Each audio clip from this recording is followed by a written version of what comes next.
வணக்கம், நான் டாக்டர் ஸ்ரீராம், குடல் மற்றும் கல்லீரல் சிறப்பு மருத்துவர். இன்றைக்கி நம்ம கல்லீரலில் கொழுப்பு படிகிறது, ஃபேட்டி லிவர் அப்படின்ற வியாதியை பற்றி தான் பார்க்க போகிறோம். ஸோ இந்த வியாதி 3 முக்கியமான காரணம் வரலாம். ஒன்று, நாள்பட சர்க்கரை நோய் இருக்கவங்களுக்கு, ரெண்டாவது உடல் பருமன் கூட இருக்கவங்களுக்கு, மூணாவது ட்ரிங்க்ஸ் எடுக்கிறவங்களுக்கு, சிலவங்களுக்கு கல்லீரல்னால கிருமினால் ஏற்படக்கூடியனால இந்த மாதிரி கல்லீரல் கொழுப்பு வரலாம். ஆரம்ப காலத்தில் இந்த வியாதியோட அறிகுறி எதுவுமே இருக்காது. ஸோ இந்த வியாதி கூட அதாவது கல்லீரல் கொழுப்பு கூட அதை கல்லீரலில் கொஞ்சம் வீக்கம் கொடுத்து சுருக்கம் கொடுக்க ஆரம்பிக்கும். அப்போ தான் அதோட வியாதியோட அறிகுறிகள் நமக்கு தெரிய ஆரம்பிக்கும்.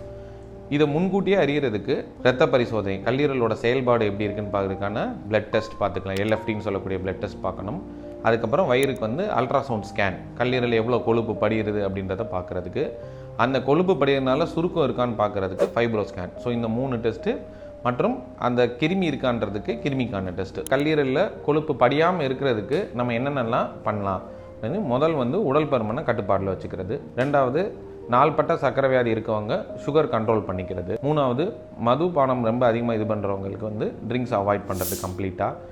நாலாவது, வைரஸ் கிருமி இருக்கவங்களுக்கு ப்ராப்பராக செக் பண்ணி அதுக்கான ட்ரீட்மெண்ட் ஸ்டார்ட் பண்ணுறது. இதுதான் கல்லீரல் கொழுப்பு படியாமல் இருக்கிறதுக்கான தீர்வு முறைகள்.